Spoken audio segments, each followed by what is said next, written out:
ਵਾਹਿਗੁਰੂ ਜੀ ਕਾ ਖਾਲਸਾ ਵਾਹਿਗੁਰੂ ਜੀ ਕੀ ਫਤਿਹ। ਸਤਨਾਮ ਸ੍ਰੀ ਵਾਹਿਗੁਰੂ ਸਾਹਿਬ ਜੀ। ਮਾਝ ਮਹਲਾ ਤੀਜਾ। ਤੇਰੀ ਅਖਾਣੀ ਤੇਰੀ ਬਾਣੀ, ਬਿਨ ਨਾਵੈ ਸਭ ਭਰਮ ਭੁਲਾਣੀ। ਤੇਰੀ ਅਖਾਣੀ ਤੇਰੀ ਬਾਣੀ, ਬਿਨ ਨਾਵੈ ਸਭ ਭਰਮ ਭੁਲਾਣੀ। ਗੁਰ ਸੇਵਾ ਤੇ ਹਰ ਨਾਮ ਪਾਇਆ, ਬਿਨ ਸਤਿਗੁਰ ਕੋਇ ਨ ਪਾਵਣਿਆ। ਹਉ ਵਾਰੀ ਜੀਉ ਵਾਰੀ, ਹਰ ਸੇਤੀ ਚਿਤ ਲਾਵਣਿਆ। ਹਰ ਸੱਚਾ ਗੁਰ ਭਗਤੀ ਪਾਈਐ, ਸਹਿਜੇ ਮਨ ਵਸਾਵਣਿਆ। ਰਹਾਉ ਹਰ ਸੱਚਾ ਗੁਰ ਭਗਤੀ ਪਾਈਐ, ਸਹਿਜੇ ਮਨ ਵਸਾਵਣਿਆ। ਰਹਾਉ। ਵਾਹਿਗੁਰੂ। ਇਹ ਪਵਿੱਤਰ ਬਚਨ ਤੀਸਰੇ ਪਾਤਸ਼ਾਹ ਨਿਮਾਣਿਆਂ ਦੇ ਮਾਣ, ਨਿਤਾਣਿਆਂ ਦੇ ਤਾਣ ਸਤਿਗੁਰੂ ਧੰਨ ਧੰਨ ਸ੍ਰੀ ਗੁਰੂ ਅਮਰਦਾਸ ਜੀ ਮਹਾਰਾਜ ਜੀ ਦੇ ਉਚਾਰਨ ਕੀਤੇ ਹੋਏ। ਧੰਨ ਧੰਨ ਸ੍ਰੀ ਗ੍ਰੰਥ ਸਾਹਿਬ ਜੀ ਦੇ ਪਵਿੱਤਰ ਅੰਗ 116 ਉੱਪਰ ਸੁਭਾਏਮਾਨ। ਇਹਨਾਂ ਪਵਿੱਤਰ ਬਚਨਾਂ ਰਾਹੀਂ ਧੰਨ ਧੰਨ ਸ੍ਰੀ ਗੁਰੂ ਅਮਰਦਾਸ ਮਹਾਰਾਜ ਜੀ ਕੀ ਬਖਸ਼ਿਸ਼ ਕਰਦੇ ਹਨ। ਆਪ ਸਰਵਣ ਕਰੀਏ। ਮਾਝ ਮਹੱਲਾ ਤੀਜਾ। ਤੇਰੀ ਅਖਾਣੀ ਤੇਰੀ ਬਾਣੀ, ਬਿਨ ਨਾਵੈ ਸਭ ਭਰਮ ਭੁਲਾਣੀ। ਗੁਰ ਸੇਵਾ ਤੇ ਹਰ ਨਾਮ ਪਾਇਆ, ਬਿਨ ਸਤਿਗੁਰ ਕੋਇ ਨ ਪਾਵਣਿਆ। ਧੰਨ ਧੰਨ ਸ੍ਰੀ ਗੁਰੂ ਅਮਰਦਾਸ ਮਹਾਰਾਜ ਜੀ ਗੁਰੂ ਦੀ ਮਹਿਮਾ ਕਰਦੇ ਹਨ ਔਰ ਪਰਮੇਸ਼ਰ ਅੱਗੇ ਬੇਨਤੀ ਕਰਦੇ ਹਨ ਕਿ ਮਹਾਰਾਜ, ਸਾਰੀ ਸ੍ਰਿਸ਼ਟੀ ਤੇਰੀ ਹੀ ਬਣਾਈ ਹੈ। ਤੇਰੀ ਅਖਾਣੀ, ਇਹ ਚਾਰੇ ਖਾਣੀਆਂ ਭਾਵ ਚਾਰ ਤਰ੍ਹਾਂ ਦੇ ਨਾਲ ਸ੍ਰਿਸ਼ਟੀ ਪੈਦਾ ਹੁੰਦੀ ਹੈ। ਅੰਡਜ, ਜੇਰਜ, ਸੇਤਜ, ਉਤਪੁਜ। ਆਂਡਿਆਂ ਤੋਂ ਪੈਦਾ ਹੋਣ ਵਾਲੇ ਪੰਛੀ, ਜੇਰ ਤੋਂ ਪੈਦਾ ਹੋਣ ਵਾਲੇ ਪਸ਼ੂ ਤੇ ਮਨੁੱਖ, ਸੇਤਜ ਮੈਲ ਤੋਂ ਪੈਦਾ ਹੋਣ ਵਾਲੇ ਜੂਆਂ ਆਦਿ, ਉਤਪੁਜ ਧਰਤੀ ਤੋਂ ਪੈਦਾ ਹੋਣ ਵਾਲੇ ਦਰਖਤ, ਸਾਰੀ ਬਨਸਪਤੀ। ਇਹ ਸ੍ਰਿਸ਼ਟੀ ਚਾਰ ਢੰਗਾਂ ਦੇ ਨਾਲ ਪੈਦਾ ਹੁੰਦੀ ਆ। ਇਹਨੂੰ ਕਹਿੰਦੇ ਆ ਚਾਰ ਖਾਣੀਆਂ। ਫਿਰ ਅੱਗੇ ਆਈਆਂ ਚਾਰ ਬਾਣੀਆਂ। ਬੈਖਰੀ, ਉੱਚੀ ਬੋਲਣਾ, ਮੱਧਮਾ, ਪਸੰਤੀ, ਪਰਾ। ਮੁੱਖ ਵਿੱਚ ਬੋਲਣਾ, ਗਲੇ 'ਚ ਬੋਲਣਾ, ਹਿਰਦੇ ਵਿੱਚ ਬੋਲਣਾ ਤੇ ਸੁਰਤ ਵਿੱਚ ਬੋਲਣਾ। ਜਿਵੇਂ ਤੁਹਾਡੇ ਸਾਹਮਣੇ ਅਖਬਾਰ ਹੈ, ਤੁਸੀਂ ਉਹਨੂੰ ਪੜ੍ਹਦੇ ਹੋਏ ਬੋਲਦੇ ਨਹੀਂ, ਸੁਰਤ ਨਾਲ ਹੀ ਪੜ੍ਹੀ ਜਾਂਦੇ ਹੋ। ਜਾਂ ਅਸੀਂ ਸਿਮਰਨ ਕਰਦੇ ਹਾਂ ਤੇ ਪਹਿਲਾਂ ਅਸੀਂ ਬੈਖਰੀ ਬਾਣੀ ਵਿੱਚ ਕਰਦੇ ਹਾਂ, ਉੱਚੀ ਵਾਹਿਗੁਰੂ ਵਾਹਿਗੁਰੂ ਵਾਹਿਗੁਰੂ। ਫਿਰ ਉਹ ਗਲੇ ਵਿੱਚ ਉਤਰ ਜਾਂਦਾ, ਫਿਰ ਜੀਭ ਤੋਂ ਕੰਮ ਘੱਟ ਲੈ ਕੇ ਅਸੀਂ ਹੌਲੀ ਹੌਲੀ ਕਰਦੇ ਹਾਂ, ਹਿਰਦੇ ਵਿੱਚ ਉਤਰ ਜਾਂਦਾ। ਚੌਥੀ ਅਵਸਥਾ ਪਰਾ। ਪਰਾ ਭਾਵ ਜਿਹੜੀ ਸਭ ਤੋਂ ਪਰੇ ਸੁਰਤ ਵਿੱਚ ਉਹ ਸ਼ਬਦ ਚਲਿਆ ਜਾਂਦਾ ਹੈ, ਜਿੱਥੇ 24 ਘੰਟੇ ਚੱਲਦਾ। ਫਿਰ ਉਸੇ ਅਵਸਥਾ ਨੂੰ ਕਿਹਾ ਸਾ ਸਾ ਸਿਮਰੋ ਗੋਬਿੰਦ, ਮਨ ਅੰਤਰ ਕੀ ਉਤਰੈ ਚਿੰਦ। हर सवास सवास नाल उस परमेश्वर नूं सिमरना करो, तुहाड़ियां सारियां चिंतावां दूर हो जाणगियां। इस तरह धन धन श्री गुरु पातशाह जी बख्शिश करते हैं कि जदों मनुख नाम जपदा है तां ही इहदा सब कुछ ठीक हो सकता है, भला हो सकता।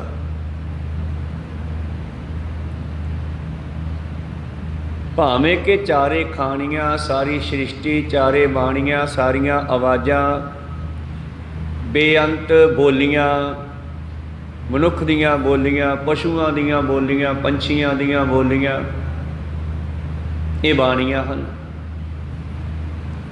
बाणी का मतलब हुंदा है जवान दे नाल आवाज़ पैदा करनी, इनू बाणी कहंदे आ। एक आ साडे सामने गुरबाणी है, ये गुरुआं दी अंदरों पैदा हुई है, इस करके इनू गुरबाणी कहा गया। बाण जवान नू कहंदे आ, और जवान दे राही गले दे राही पशु भी जिहड़ा है, पंछी भी जिहड़े है आवाज़ पैदा करते हैं। ये दूसरी गल है कि सानू उन्हां दी बोली दी समझ नहीं आउंदी, जिवें पंजाबी वाले नू अंग्रेजी वाले दी समझ ना आवे, पर अंग्रेजी विच भी शायद बाणी पढ़ी जाता होवे, ते अंग्रेजी वाले नू पंजाबी वाले दी समझ ना आवे तो शायद पंजाबी विच ही बाणी पढ़दा होवे। इस तो भी परे गुरु पातशाह बाणी च कहंदे हन, मोर मीन मिर्ग पंखेरू जो बोलत है, बिन हर जापत है नी होर। ये पंछी पशु भी तैनू याद करते हैं, दरख्त भी तेरे हुक्म के अंदर चलते हैं, कक्कर चुगण थल वसन रब न छोड़न पास। जिहड़े रकड़ां दे विच, थलां दे विच, धरती दे उत्ते जानवर चोगा चुगदे आ, वो भी हमेशा उन्होंने याद रखते हैं। तो इत्थे धन धन श्री गुरु अमरदास महाराज जी कहते, ये चारे खानियां चारे बाणियां तेरियां ही आ, तू ही बनाइया। फिर जब तेरियां ते दुखी क्यों आ? लगभग ज़्यादातर मनुख दुखी आ, क्योंकि जितनी भी बाणी रची गई है, धार्मिक ग्रंथ रचे गए हैं, इन्हां दा मकसद मनुख नूं ज्ञान देना है, बाकी तो सब वो हुक्म अंदर चल रही है। पशु भी, पंछी भी, दरख्त भी, सारी कुदरत। एक बंदा उसकी भगती विच, उसदे भै विच नहीं है। कदे पशु नूं नहीं कहा जाता पशु बन, वो तो है ही पशु, तो पशु वांगू वरत रहा है। बंदे नूं कहना पैंदा बंदा बन, क्योंकि बंदियां वाले काम छड्ड के पशुआं वाली नीचता ते आ गया। करतूत पशु की मानस जात, लोक पचारा करे दिन रात। तां बंदे नूं समझाउणा पैंदा, ते बाणी बंदे वास्ते रची गई आ, बाकी कुदरत ठीक है। पशु पंछी और ये सारी कुदरत, दरख्त पौधे पेड़ परमेश्वर के हुक्म अंदर ही पैदा होंदे आ, खत्म हो जाते हैं। फल फ्रूट वाले फल फ्रूट देंदे आ, फुल्लां वाले फुल पैदा करते आ, अपनी खुशबू छड्डदे आ। एक दिन समय के अंदर वो भी खत्म हो जाती है, फिर नवे पैदा होंदे आ। इस तरह ही मनुख का जीवन है, पैदा होंदा है, समा समाप्त होंदा है, खत्म हो जाता है, नवे बच्चे पैदा होंदे आ। ये चक्कर चलता रहिंदा, जिवें पानी का चक्कर है, समुद्रां विच है। उड्डिया भाव बन के तां चढ़ गया, उपर जाके बदल बन गया, ठंडा हो गया, फिर वरिया टिब्बियां ते पहाड़ां ते उच्चे नीवें थावां ते वगदा होया नदियां बन गया, दरिया बन गया, रुड़दा होया धरती भी समा गया, धरती दे विच पतालां विच चलिया गया, पतालां दे विचों फिर बाहर आया, असीं मोटरां ला के बाहर कढ लिया, फिर धरती ते आके ये सूरज की रोशनी नाल गरमैश नाल उड गया, भाप बन गया, उत्ते जाके बदल बनिया, फिर वरिया। इउं पानी का चक्कर भी चलता रहिंदा। कोई सतनाम सी। ਇਸੇ ਤਰ੍ਹਾਂ ਇਹ ਜੀਵ ਦਾ ਚੱਕਰ ਚੱਲਦਾ ਰਹਿੰਦਾ। ਧੰਨ ਧੰਨ ਸ੍ਰੀ ਗੁਰੂ ਅਮਰਦਾਸ ਮਹਾਰਾਜ ਜੀ ਕਹਿੰਦੇ, ਤੇਰੀ ਆ ਖਾਣੀ ਤੇਰੀ ਆ ਬਾਣੀ, ਇਹ ਸਾਰੇ ਤੇਰੇ ਹੀ ਸਾਜੇ ਆ, ਪਰ ਬਿਨ ਨਾਵੈ ਸਭ ਭਰਮ ਭੁਲਾਣੀ। ਤੈਨੂੰ ਭੁਲਾ ਕਰਕੇ ਜਿਹੜੇ ਹਨ ਇਹ ਭਰਮਾਂ ਭੁਲੇਖਿਆਂ ਵਿੱਚ ਪਏ ਹਨ, ਭੁੱਲੇ ਭਟਕੇ ਹਨ। ਗੁਰ ਸੇਵਾ ਤੇ ਹਰਿ ਨਾਮ ਪਾਇਆ। ਪਰ ਜਿਨ੍ਹਾਂ ਨੂੰ ਸੋਝੀ ਆ ਗਈ, ਜਿਵੇਂ ਖੁਦ ਅਮਰਦਾਸ ਮਹਾਰਾਜ ਜੀ ਦਾ ਪ੍ਰੈਕਟੀਕਲੀ ਜੀਵਨ ਹੈ, ਜਿਨ੍ਹਾਂ ਨੂੰ ਸੋਝੀ ਆ ਗਈ ਉਹਨਾਂ ਨੇ ਗੁਰੂ ਦੀ ਸੇਵਾ ਕਰਕੇ, ਗੁਰੂ ਦੇ ਚਰਨਾਂ ਵਿੱਚ ਰਹਿ ਕਰਕੇ ਹਰੀ ਦੇ ਨਾਮ ਨੂੰ ਪ੍ਰਾਪਤ ਕਰ ਲਿਆ, ਔਰ ਉਹਨਾਂ ਨੇ ਜੀਵਨ ਦੇ ਵਿੱਚ ਸੁੱਖ ਨੂੰ ਪ੍ਰਾਪਤ ਕਰ ਲਿਆ। ਦਾਤੈ ਦਾਤ ਰੱਖੀ ਹੱਥ ਆਪਣੇ, ਜਿਸ ਭਾਵੈ ਤਿਸ ਦੇਈ। ਉਸ ਦਾਤੇ ਨੇ ਦਾਤਾਂ ਆਪਣੇ ਹੱਥ ਵਿੱਚ ਰੱਖੀਆਂ, ਪਰ ਜਿਹੜੇ ਉਹਨੂੰ ਭਾ ਜਾਂਦੇ ਆ ਉਹਨਾਂ ਨੂੰ ਹੀ ਦਿੰਦਾ, ਉਹਨਾਂ ਨੂੰ ਬਖਸ਼ ਕਰਦਾ। ਇਸ ਕਰਕੇ ਪ੍ਰੀਤਮ ਜੀ ਬਖਸ਼ਿਸ਼ ਕਰਦੇ ਹਨ।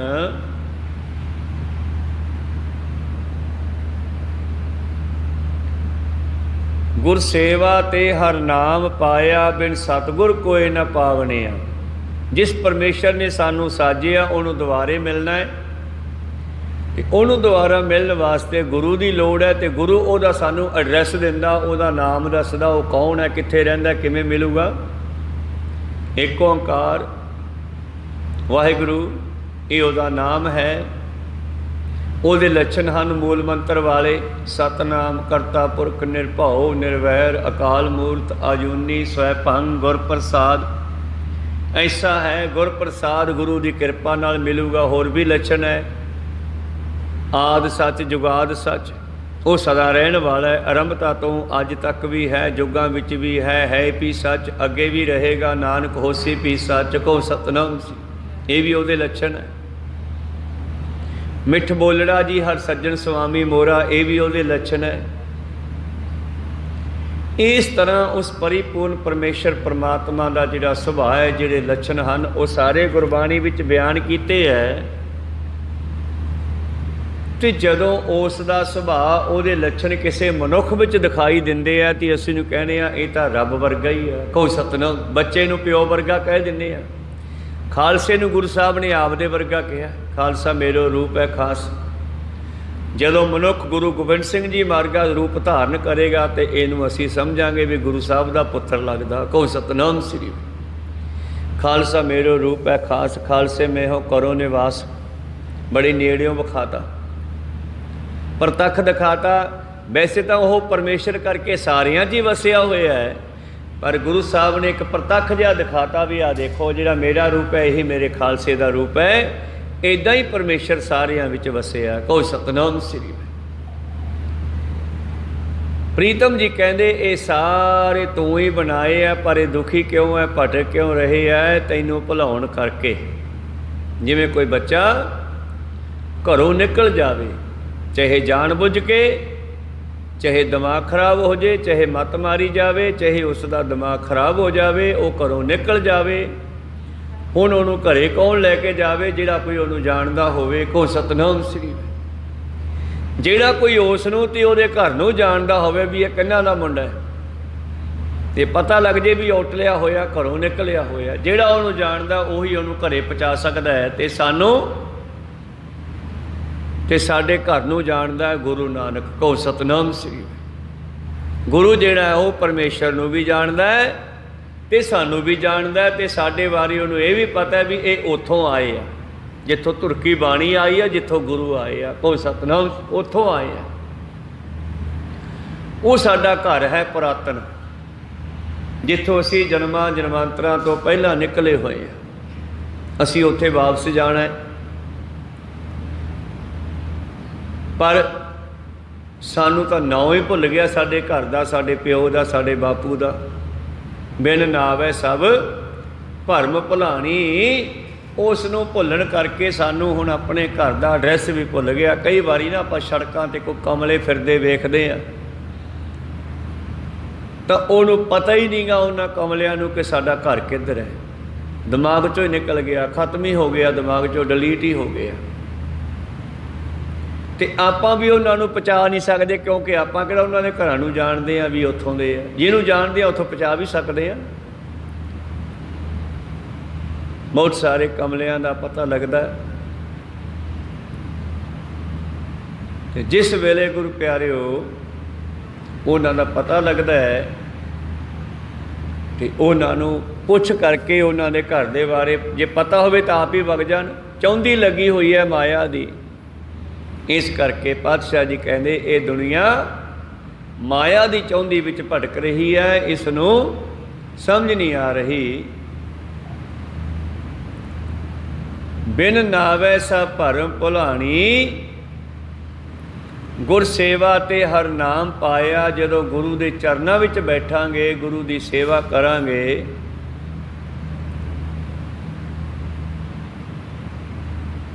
ਪਾਤਸ਼ਾਹ ਜੀ ਕਹਿੰਦੇ ਹਰ ਨਾਮ ਪਾਇਆ ਬਿਨ ਸਤਿਗੁਰ ਕੋਇ ਨ ਪਾਵਣਿਆ। ਸਾਡੇ ਘਰ ਦਾ ਐਡਰੈਸ, ਸਾਡਾ ਐਡਰੈਸ, ਅਸੀਂ ਕਿੱਥੋਂ ਨਿਕਲੇ ਆ, ਉੱਥੋਂ ਨਿਕਲ ਕੇ ਕਿੱਧਰ ਕਿੱਧਰ ਭਟਕੇ। ਕਈ ਜਨਮ ਪਏ ਕੀਟ ਪਤੰਗਾ, ਕਈ ਜਨਮ ਗਜ ਮੀਨ ਕੁਰੰਗਾ, ਕਈ ਜਨਮ ਪੰਖੀ ਸਰਪ ਹੋਇਓ, ਕਈ ਜਨਮ ਹੈਵਰ ਬਿਰਖ ਜੋਇਓ। ਮਿਲ ਜਗਦੀਸ਼ ਮਿਲਨ ਕੀ ਬਰੀਆ, ਚਿਰੰਕਾਲੇ ਦੇਹ ਸੰਜਰੀਆ।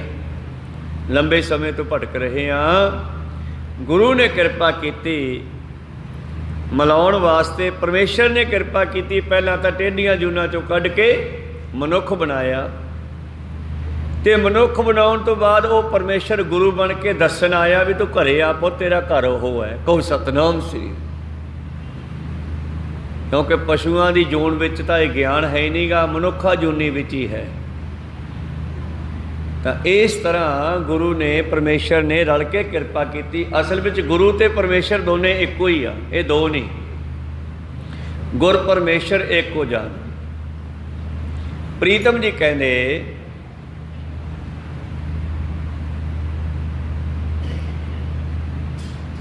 ਸਤਿਗੁਰ ਸੇਵੇ ਤਾਂ ਸਭ ਕਿਛ ਪਾਏ। ਹੁਣ ਉਸ ਹਰੀ ਨੂੰ, ਉਸ ਸੱਚੇ ਨੂੰ ਮਿਲਣਾ ਹੈ। ਹਰ ਸੱਚਾ ਗੁਰ ਭਗਤੀ ਪਾਈ ਹੈ। ਉਹ ਸੱਚੇ ਨੂੰ ਪਾਇਆ ਜਾ ਸਕਦਾ ਹੈ ਗੁਰੂ ਦੀ ਸੇਵਾ ਸਿਮਰਨ ਕਰਕੇ, ਉਹਦੀ ਭਗਤੀ ਕਰਕੇ। ਬਿਨ ਸਤਿਗੁਰ ਕੋਇ ਨਾ ਪਾਵਣਿਆ। ਉਹਦਾ ਸਿਮਰਨ, ਉਹਦੀ ਭਗਤੀ ਦੀ ਜੁਗਤ ਜਿਹੜੀ ਹੈ ਉਹ ਗੁਰੂ ਨੂੰ ਪੁੱਛਣੀ ਪੈਣੀ ਹੈ। ਇਸੇ ਕਰਕੇ ਗੁਰੂ ਵਾਲੇ ਬਣਨ ਦੀ ਲੋੜ ਹੈ ਕਿ ਗੁਰੂ ਦੇ ਕੋਲੇ ਜਾਣਾ ਪੈਣਾ ਪੁੱਛਣ ਵਾਸਤੇ। ਗੁਰੂ ਸਮਝਾਉਂਦਾ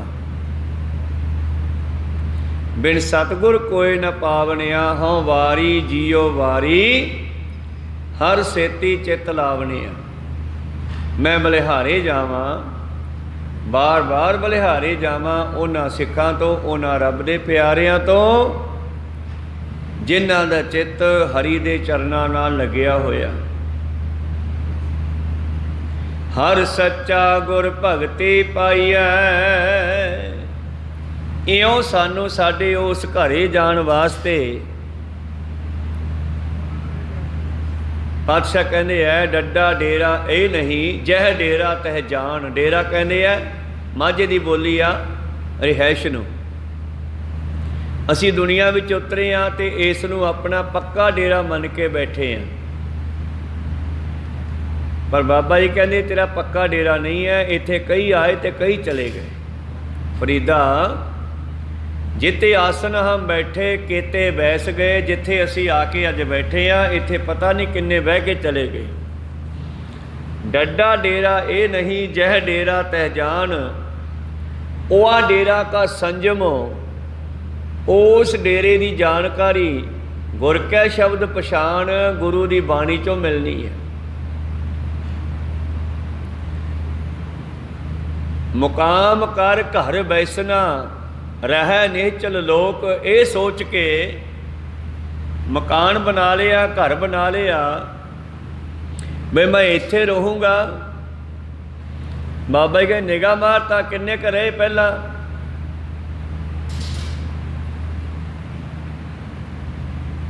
ਵੱਡੇ ਵੱਡੇ ਰਾਜੇ ਨੇ ਯਾਰ ਘੁੰਮਣ ਤਾਂ ਕਿ ਤ੍ਰਿਸ਼ਨ ਨਾ ਬੂਝੀ। ਵੱਡੇ ਵੱਡੇ ਰਾਜੇ ਵੀ ਹੋ ਕੇ ਗਏ, ਉਹਨਾਂ ਦੀ ਵੀ ਇਹ ਜਿਉਣ ਦੀ ਇੱਛਾ ਪੂਰੀ ਨਹੀਂ ਹੋਈ, ਤ੍ਰਿਸ਼ਨਾ ਖਤਮ ਨਹੀਂ ਹੋਈ।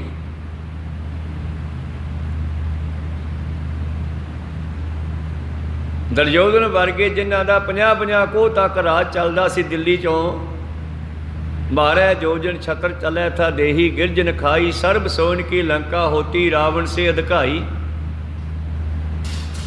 1 ਲੱਖ फूट 1.25 ਲੱਖ नाती ते रावण कर दिया न बाती। ਉਹਦੇ ਘਰੇ ਕੋਈ ਦੀਵਾ ਜਗਾਉਣ ਵਾਲਾ ਨਹੀਂ ਬਚਿਆ। ਤੇ ਫਿਰ ਆਪਾਂ ਭਾਵ ਜਾਣਾ ਸਭ ਨੇ ਹੈ।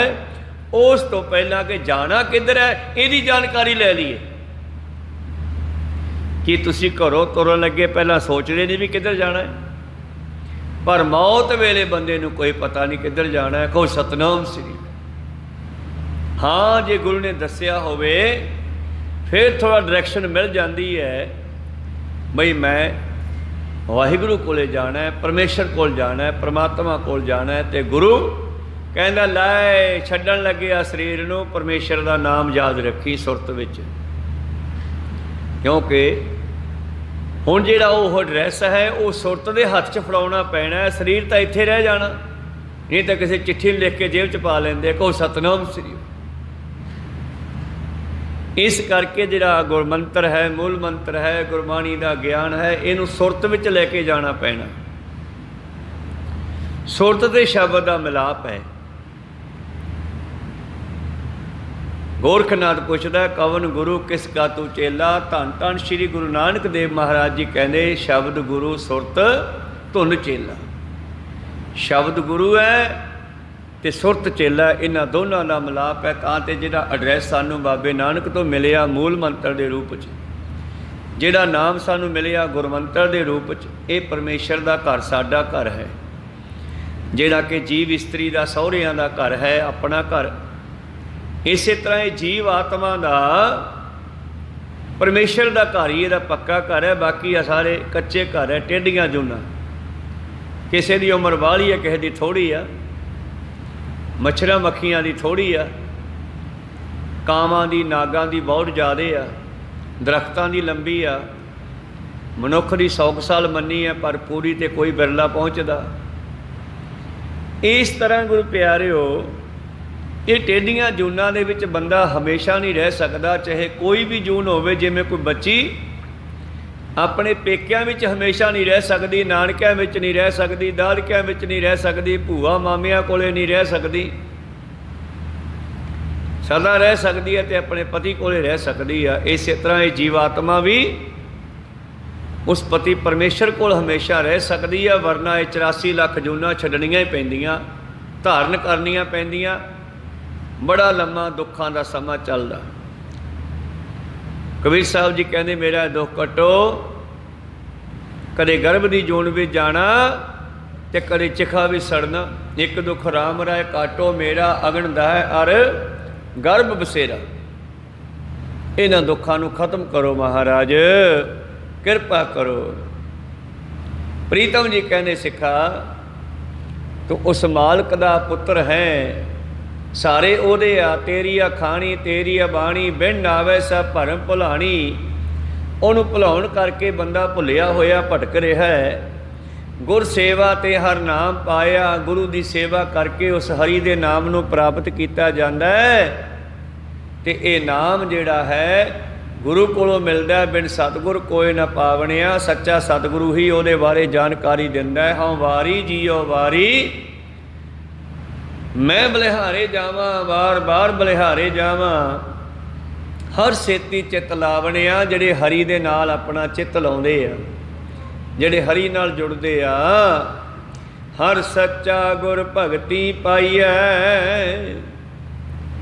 उस हरि दे घर नूं, उस सच नूं गुरु की भगती करके पाया जा सकता है।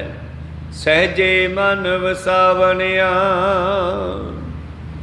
सहजे ही गुरु दे कोल जाके उन्होंने मन विच वसाया जा सकता है, पाया जा सकता है। रहाओ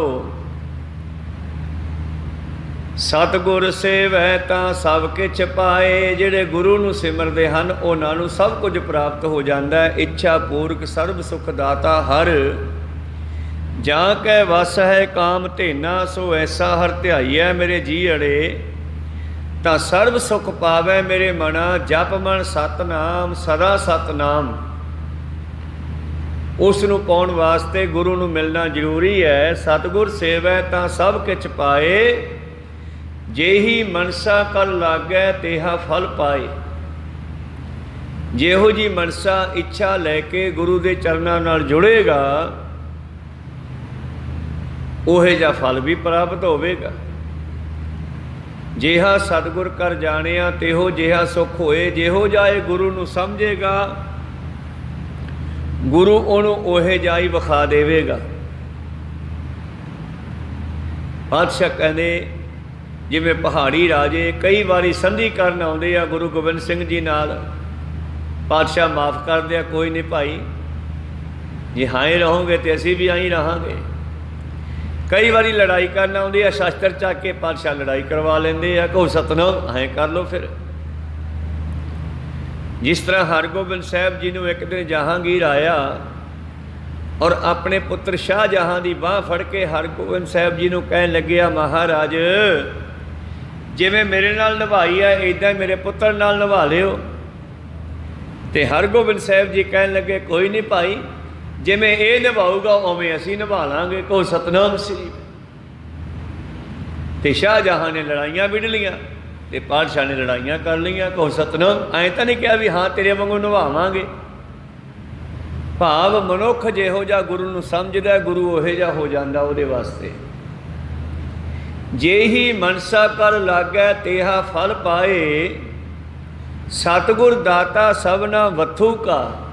वथू हुंदियां वस्तां, वस्तुआं नूं इत्थे छोटा शब्द करके वथू लिखिया है। तो सतगुरां दे कोले सारियां वस्तां हैं, सब कुछ है, पर मिलदा किवें आ? वड्डे भागां दे नाल। ते भाग किवें बनदे आ? सतसंग करिया, गुरु दा नाम जपे। सतगुर दाता सबना वथू का, पूरे भाग मिलावणिया। ते ये वस्तुआं मिलदियां वड्डे भागां दे नाल। ए मन मैला एक ना ते आए, पर साडा मन जिहड़ा है वो मैला हो चुके है। ते मैल कोई यह थोड़ी बहुती नहीं, जन्मां जन्मांतरां तो लगी हुई है। जन्म जन्म की इस मन को मल लागी, काला हुआ शिया। कि उस मैलों का रूप की है? काम क्रोध लोभ मोह हंकार, आशा तृष्णा, ईर्खा, द्वैत, साड़ा, निंदा, चुगली आदि आदि। ये सारियां जिहड़ियां हन बीमारियां इस दे मन ते लगियां मैलां। मन मैला एक ना ते आए, इन्हां दे कारण एक परमेश्वर नाल नहीं जुड़दा, होर सब कुछ कर लूगा। धर्म के नाम ते पैसा खर्च कर लूँ, पर मूँह चों वाहिगुरू कहना औखा लगदा, कहो सतनाम बैठ के नाम जपना औखा लगदा। होर पुट्ठे सीधे कर्मकांड सारे कर लूगा, पर जे गुरु कहे कि नाम जप ला, वो बड़ा औखा लगदा। जिवें एक बारी कबीर साहब जी शहर चों लंघ रहे आ, जिथे आ मजदूर इकट्ठे हुंदे आ, ते लोग उन्होंने मजदूरी वास्ते लै जाते, हथ ने मजदूरी दे देंदे आ। कबीर साहब ने वेख्या 5-7 मजदूर सवेर दे आए आ, दोपहरा हो गया, कोई लैके नहीं गया इन्हों। दया आई, तरस आया भी चल इन्हों खाण पीण का इंतजाम कर दईए, पर परमेश्वर भी बिना मेहनत करिया नहीं दिंदा। ते गुरु भगत भी पहला सिख तो कोई ना कोई सेवा लेंदे आ, फिर दे दिंदे आ। ते भगत कबीर साहब जी उन्होंने कहने, मित्रों चलोगे? वो खड़े हो गए पंजे सत्ते, हाँ जी दसो करोगे काम? हाँ हाँ काम करनी आए आ। चलो फिर मेरे नाल। किन्ने बंदे चाहिए आ? सारी चल वड़ो। ते सारिਆਂ ਨੂੰ कबीर साहब घरे लै गए। घरे जाके टाट विछाती, तप्पड़ विछाता, कहें तप्पड़ ते बैठो। चौंकड़ियाँ मार के बैठ गए, चाह पानी पियाया,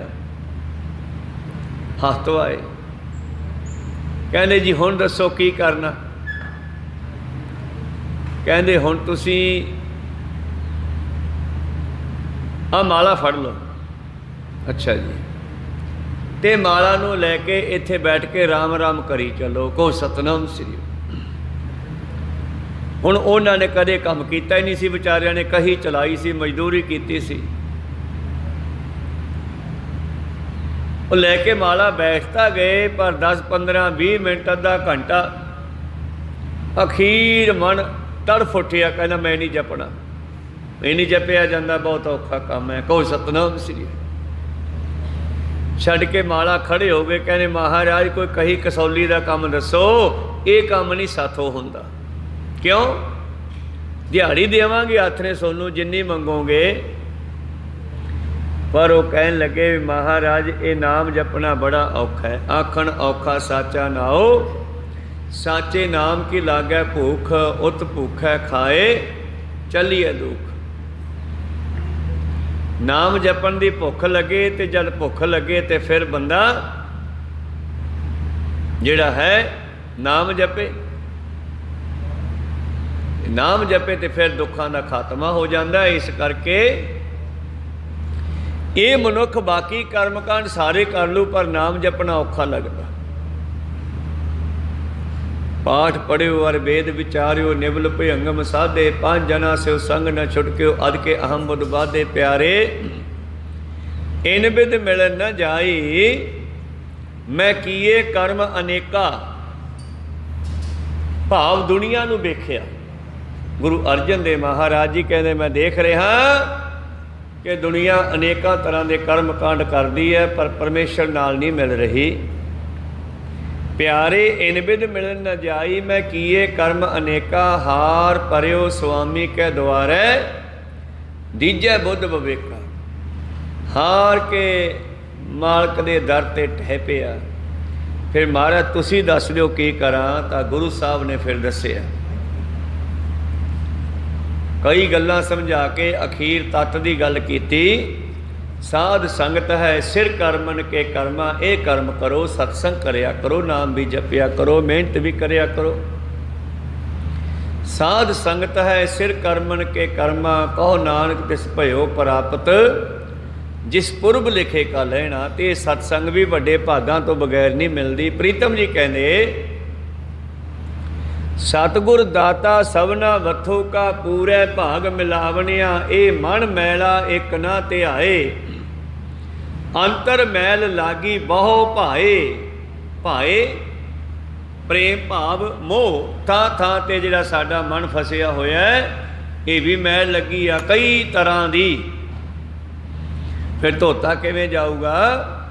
ਭਰੀਐ ਹੱਥ ਪੈਰ ਤਨ ਦੇਹ, ਪਾਣੀ ਧੋਤੈ ਉਤਰ ਸਖੇਹ, ਮੂਤ ਪਲੀਤੀ ਕੱਪੜ ਹੋਏ, ਦੇ ਸਾਬੂਨ ਲਈਐ ਉਹ ਧੋਏ, ਭਰੀਐ ਮਤ ਪਾਪਾਂ ਕੈ ਸੰਗ, ਉਹ ਧੋਪੈ ਨਾਵੈ ਕੈ ਰੰਗ। ਇਹ ਮੈਲਾਂ ਲੱਥਣੀਆਂ ਨਾਮ ਜਪ ਕੇ। ਅੰਤਰ ਮੈਲ ਲਾਗੀ ਬਹੁ ਦੂਜੈ ਭਾਏ, ਤਟ ਤੀਰਥ ਦਿਸੰਤਰ ਭਵੈ ਅਹੰਕਾਰੀ। ਹੁਣ ਬੰਦੇ ਨੇ ਲੱਗੀ ਤਾਂ ਮੈਲ ਅੰਦਰ ਸੀ, ਤੇ ਇਹ ਜਾ ਕੇ ਤੀਰਥਾਂ ਸਰੋਵਰਾਂ ਤੇ ਲਾ ਕੇ ਵੇਖਦਾ, ਕਹੋ ਸਤਨਾਮ ਸ੍ਰੀ। ਤਟ ਤੀਰਥ ਦਿਸ਼ੰਤਰ, 10 ਦਿਸ਼ਾਵਾਂ ਦੇ ਵਿੱਚ ਤੀਰਥਾਂ ਦੇ ਇਸ਼ਨਾਨ ਕਰਦਾ। 68 ਤੀਰਥ ਹਿੰਦੂ ਮਤ ਵਿੱਚ ਮੰਨੇ ਗਏ ਆ। ਕਹਿੰਦੇ 68 ਤੀਰਥਾਂ ਤੇ ਜਾਏ ਆਉਂਦਾ, ਪਰ ਇਹਨੂੰ ਇਹ ਨਹੀਂ ਦੱਸਿਆ ਕਿਸੇ ਨੇ ਵੀ ਤੀਰਥਾਂ ਤੇ ਜਾ ਕੇ ਕਰਨਾ ਕੀ ਹੈ। ਨਹਾ ਕੇ ਮੁੜ ਆਉਂਦਾ, ਕਹੋ ਸਤਨਾਮ ਸ੍ਰੀ। ਕੀ ਕਰਨਾ ਸੀਗਾ? ਤੀਰਥ ਨਹਾਵਣ ਜਾਓ, ਤੀਰਥ ਨਾਮ ਹੈ, ਤੀਰਥ ਸ਼ਬਦ ਵਿਚਾਰ ਅੰਤਰ ਗਿਆਨ ਹੈ। ਤੀਰਥ ਨਹਾਉਣ ਚੱਲਿਓ ਤੇ ਉੱਥੇ ਨਾਮ ਵੀ ਜਪ ਲਿਓ ਬੈਠ ਕੇ। ਜੇ ਨਾਮ ਨਹੀਂ ਜਪਣਾ ਤੇ ਫਿਰ ਆਉਣ ਜਾਣ ਦਾ ਕੋਈ ਫਾਇਦਾ ਨਹੀਂ। ਤਟ ਤੀਰਥ ਸੰਤਰ ਭਵੈ ਅਹੰਕਾਰੀ, ਬਲਕਿ ਜਾ ਕੇ ਹੰਕਾਰ ਵਧਾ ਲਿਆ ਕਿ ਮੈਂ ਹਰ ਵਾਰ ਤੀਰਥਾਂ ਤੇ ਜਾ ਕੇ ਆਉਣਾ। ਹੁਣ ਧੰਨ ਗੁਰੂ ਗੋਬਿੰਦ ਸਿੰਘ ਜੀ ਨੇ ਇੱਕ ਗੱਲ ਕਹੀ, ਜਿਹੜੇ ਲਗਭਗ ਹਜੂਰ ਸਾਹਿਬ ਵੱਲ ਜਾਣ ਵਾਲੇ ਯਾਦ ਕਰਦੇ ਆ, ਬਈ ਗੁਰੂ ਸਾਹਿਬ ਨੇ ਕਿਹਾ ਸੀਗਾ ਭਾਈ 60 ਸਾਲਾਂ ਤੋਂ ਪਹਿਲਾਂ ਮੇਰੇ ਕੋਲੇ ਆ ਜਿਓ। ਹੁਣ ਮਹਾਂਪੁਰਸ਼ਾਂ ਦੇ, ਭਗਤਾਂ ਦੇ, ਗੁਰੂਆਂ ਦੇ ਇਸ਼ਾਰੇ ਹੁੰਦੇ ਆ, ਤੇ ਅਸੀਂ ਇਸ ਇਸ਼ਾਰੇ ਦਾ ਇੱਕੋ ਹੀ ਅਰਥ ਕੱਢਿਆ ਬਈ ਮਹਾਰਾਜ ਕਹਿੰਦਾ ਵੀ ਮੇਰੇ ਕੋਲੇ ਹਜੂਰ ਸਾਹਿਬ 60 ਸਾਲ ਤੋਂ ਪਹਿਲਾਂ ਆ ਜਿਓ। ਤੇ ਕਈਆਂ ਨੂੰ ਤਾਂ ਇੰਨਾ ਹੰਕਾਰ ਹੋ ਗਿਆ, ਕਹਿੰਦੇ ਅਸੀਂ ਤਾਂ ਹਰ ਸਾਲ ਹਜੂਰ ਸਾਹਿਬ ਜਾਂਦੇ ਆ, ਪਰ ਅੰਮ੍ਰਿਤ ਛਕਣ ਨੂੰ ਤਿਆਰ ਨਹੀਂ ਹੋਏ ਹਜੇ ਤੱਕ। ਫਿਰ ਨੇੜੇ ਕਿਵੇਂ ਗਏ ਬਈ? ਉਹ ਨੇੜੇ ਜਾਣ ਦੀ ਗੱਲ ਕਰਦੇ ਆ ਕਿ ਗੁਰੂ ਵਾਲਾ ਬਣ ਜਾ 60 ਸਾਲ ਤੋਂ ਪਹਿਲਾਂ ਪਹਿਲਾਂ, ਵਰਨਾ ਮੈਂ ਵੀ ਰਿਟਾਇਰ ਕਰ ਦੇਣਾ, ਸਰਕਾਰ ਨੇ ਵੀ ਕਰ ਦੇਣਾ। ਕਹੋ ਸਤਨਾਮ ਸ੍ਰੀ। ਸਰਕਾਰ ਵੀ 60 ਸਾਲ ਤੋਂ ਕਹਿੰਦੀ, ਬਾਅਦ ਕਹਿੰਦੀ ਕੰਮ ਦਾ ਨਹੀਂ, ਤੇ ਬੰਦਾ ਵੀ ਅੱਜ ਕੱਲ੍ਹ ਲਗਭਗ ਅੱਜ ਕੱਲ੍ਹ ਦਾ ਜਿਹੜਾ ਮਾਹੌਲ ਹੈ 60 ਸਾਲ ਦਾ ਹੋ ਕੇ ਬੰਦਾ ਗੁਰੂ ਅਮਰਦਾਸ ਵਰਗੇ ਜੀਵਨ ਵਰਗਾ ਜੀਵਨ ਨਹੀਂ ਲੈ ਸਕਦਾ ਗਾ। ਜਿਹੜੇ 60 ਸਾਲ ਦੇ ਵਿੱਚ ਮਣ ਪੱਕੇ ਦੀ ਗਾਗਰ 12 ਸਾਲ ਢੋਈ ਆ। ਕਹੋ ਸਤਨਾਮ। 65 ਸਾਲ ਦੀ ਉਮਰ ਦੇ ਵਿੱਚ ਗਏ ਉਹ ਦੂਜੇ ਪਾਤਸ਼ਾਹ ਕੋਲੇ, ਤੇ ਇੱਕ ਦਿਨ ਕਿਹਾ ਸੀਗਾ, ਪੁਰਖਾ ਮੈਨੂੰ ਬਿਆਸਾ ਤੋਂ ਪਾਣੀ ਲਿਆ ਕੇ ਇਸ਼ਨਾਨ ਕਰਾਇਆ ਕਰ। ਬਸ ਫਿਰ ਚੱਲ ਸੋ ਚੱਲ 12 ਸਾਲ ਉਹ ਗਾਗਰ, 65 ਤੇ 12 80, ਆਪਣਾ 78 ਲਾ ਲਓ, 73 ਲਾ ਲਓ, ਤਾਂ 65 ਤੋਂ 75 ਤੱਕ 10 ਸਾਲ, 75 77 ਸਾਲ ਉਹਨਾਂ ਨੇ ਐਡੀ ਵੱਡੀ ਉਮਰ 'ਚ ਗਾਗਰ ਢੋਈ। ਤੇ ਅੱਜ 60 ਸਾਲ ਦਾ ਮਨੁੱਖ ਕੀ ਕਰਦਾ ਹੈ, ਕੀ ਕਰ ਸਕਦਾ? ਕੋਈ ਸਤਨਾਮ। ਕਿਉਂਕਿ ਸਾਡੀਆਂ ਖੁਰਾਕਾਂ ਵੀ ਉਹੋ ਜਿਹੀਆਂ ਤੇ ਗੁਰੂ ਦੀ ਗੱਲ ਵੀ ਨਹੀਂ ਮੰਨੀ। ਕੋਈ ਸਤਨਾਮ ਸ੍ਰੀ। ਗੁਰੂ ਸਾਹਿਬ ਜੇ ਕਹਿੰਦੇ ਆ 60 ਸਾਲ ਤੋਂ ਪਹਿਲਾਂ ਪਹਿਲਾਂ ਆ ਜਾ, ਤੇ ਉਹ ਕਹਿੰਦੇ ਆ ਗੁਰੂ ਵਾਲਾ ਬਣ ਜਾ। ਫਿਰ ਤੂੰ ਜਿੱਥੇ ਬੈਠਾ ਉੱਥੇ ਗੁਰੂ ਕੋਲੇ ਆ। ਜੇ ਤੂੰ ਗੁਰੂ ਵਾਲਾ ਨਹੀਂ ਬਣਦਾ, ਫਿਰ ਹਜੂਰ ਸਾਹਿਬ ਜਾਣਾ ਜਾਂ ਹੋਰ ਧਾਰਮਿਕ ਸਥਾਨਾਂ 'ਤੇ ਜਾ ਕੇ ਵੀ ਕੀ ਫਾਇਦਾ ਜੀ? ਉੱਥੋਂ ਦੀ ਸਿੱਖਿਆ ਪ੍ਰਾਪਤ ਨਾ ਕਰੀ ਵੀ ਗੁਰੂ ਕਹਿੰਦਾ ਕੀ ਆ। ਤੀਰਥ ਨਹਾਵਣ ਜਾਓ, ਤੀਰਥ ਨਾਮ ਹੈ, ਤੀਰਥ ਸ਼ਬਦ ਵਿਚਾਰ ਅੰਤਰ ਗਿਆਨ ਹੈ, ਤੀਰਥ 10 ਪੁਰਬ ਸਦਾ ਦਸਾਹਿਰਾ। ਇਸ ਕਰਕੇ ਤੀਰਥ ਜਿਸ ਨੂੰ ਕਿਹਾ ਸਤਿਗੁਰਾਂ ਨੇ, ਉਸੀ ਨਾਮ ਜਪਣ ਦਾ ਕਿਨਾਰਾ, ਤੀਰ ਕਿਨਾਰਾ। ਸਰੋਵਰ ਦੇ ਤੀਰ 'ਤੇ ਬੈਠੋ, ਕਿਨਾਰੇ 'ਤੇ ਬੈਠੋ, ਭਾਵ ਕਿਨਾਰੇ ਹੋ ਕੇ ਦੁਨੀਆ ਤੋਂ ਥੋੜ੍ਹਾ ਧਿਆਨ ਖਿੱਚ ਕੇ ਇੱਕ ਸਾਈਡ 'ਤੇ ਬੈਠ ਕੇ ਨਾਮ ਜਪਿਆ ਕਰੋ। ਇਹ ਤੀਰਥ ਹੈ। ਤੀਰਥ ਨਹਾਵਣ ਜਾਓ, ਤੀਰਥ ਨਾਮ ਹੈ, ਤੀਰਥ ਸ਼ਬਦ ਵਿਚਾਰ ਅੰਤਰ ਗਿਆਨ ਹੈ। ਪਰ ਅੱਜ ਦਾ ਜਿਹੜਾ ਮਾਹੌਲ ਹੈ, ਕਬੀਰ ਸਾਹਿਬ ਲਿਖਦੇ ਨੇ, ਨਹਾਵਣ ਚੱਲੇ ਤੀਰਥੀ ਮਨ ਖੋਟੇ ਤਨ ਚੋਰ, ਇੱਕ ਪਾਉ ਲੱਥੀ ਨਹਾਤਿਆਂ ਦੋਏ ਪਾਉ ਚੜ੍ਹੀਐ ਸਹੋਰ। ਤਠ ਤੀਰਥ ਦਿਸੰਤਰ ਭਵੇ ਅਹੰਕਾਰੀ, ਇੱਕ ਹੋਰ ਮੈਲਾ ਲਾ ਲਿਆਇਆ ਉੱਥੋਂ। ਤੀਰਥਾਂ 'ਤੇ ਜਾ ਕੇ, ਧਾਰਮਿਕ ਸਥਾਨਾਂ 'ਤੇ ਜਾ ਕੇ ਹੋਰ ਮੈਲਾ ਲਾ ਲਿਆਇਆ। ਲਾ ਕੇ ਤਾਂ ਆਇਆ, ਪਰ ਅੰਦਰ ਹੰਕਾਰ ਦੀ ਮੈਲ ਹੋਰ ਵੱਧ ਗਈ। ਹੋਰ ਵਧੇਰਾ ਹਉ ਮੈਂ ਮਲ ਲਾਵਣਿਆ, ਸਤਿਗੁਰ ਸੇਵੈ ਤਾਂ ਮਲ ਜਾਏ। ਇਹਨਾਂ ਮੈਲਾਂ ਨੂੰ ਅਗਰ ਲਾਉਣਾ ਹੈ ਤੇ ਗੁਰੂ ਦੀ ਸੇਵਾ ਸਿਮਰਨ ਕਰਨਾ ਪੈਣਾ। ਜੀਵਤ ਮਰੈ ਹਰਿ ਸਿਉ ਚਿਤ ਲਾਏ, ਆਪਣਾ ਹੰਕਾਰ ਖਤਮ ਕਰੇ। ਜਿਉਂਦੇ ਮਰਨਾ, ਵਿਕਾਰਾਂ ਨੂੰ ਛੱਡਣਾ, ਮਾੜੇ ਪਾਸਿਓਂ ਸੋਚ ਨੂੰ ਮੋੜਨਾ, ਹੰਕਾਰ ਛੱਡਣਾ। ਜੇ ਜਿਉਂਦਾ ਮਰੇ ਭਾਵ ਹੰਕਾਰ ਛੱਡ ਕੇ ਗੁਰੂ ਵਾਲਾ ਬਣੇ, ਫਿਰ ਗੁਰੂ ਦੀ ਗੱਲ ਮੰਨੇ, ਆਪ ਦਾ ਖਿਆਲ ਛੱਡ ਕੇ। ਜੀਵਤ ਮਰੇ ਹਰਿ ਸਿਉ ਚਿਤ ਲਾਏ, ਹਰ ਨਿਰਮਲ ਸੱਚ ਮੈਲ ਨਾ ਲਾਗੈ, ਫਿਰ ਹਰੀ ਇਹਨੂੰ ਸਾਫ਼ ਕਰੇਗਾ। ਜਿਵੇਂ ਕੋਈ ਗੁਰੂ ਵਾਲਾ ਬਣਨ ਤੋਂ ਬਾਅਦ ਇਹ ਕਹਿੰਦਾ ਕਿ ਨਹੀਂ ਬਈ ਮੈਂ ਹੁਣ ਨਸ਼ਾ ਨਹੀਂ ਖਾਣਾ, ਸ਼ਰਾਬ ਨਹੀਂ ਪੀਣੀ, ਮੇਰੇ 'ਤੇ ਗੁਰੂ ਨੇ ਕਿਰਪਾ ਕਰਤੀ ਆ। ਇਸੇ ਤਰ੍ਹਾਂ ਹੀ ਜਦੋਂ ਅਸੀਂ ਨਾਮ ਜਪਾਂਗੇ ਤਾਂ ਸਾਡੇ ਅੰਦਰ ਇਹਨਾਂ ਦਾ ਵਿਕਾਰਾਂ ਦਾ ਫੁਰਨਾ ਖਤਮ ਹੋਣਾ ਸ਼ੁਰੂ ਹੋ ਜਾਊਗਾ। ਇਹ ਖਿਆਲ ਖਤਮ ਹੋ ਜਾਣਗੇ ਮਾੜੇ।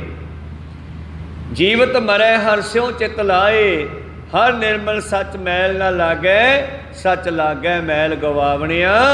ਇਉਂ ਸੱਚ ਦੇ ਨਾਲ ਜੁੜ ਕੇ ਸਾਰੀਆਂ ਮੈਲਾਂ ਖਤਮ ਹੋ ਜਾਣਗੀਆਂ।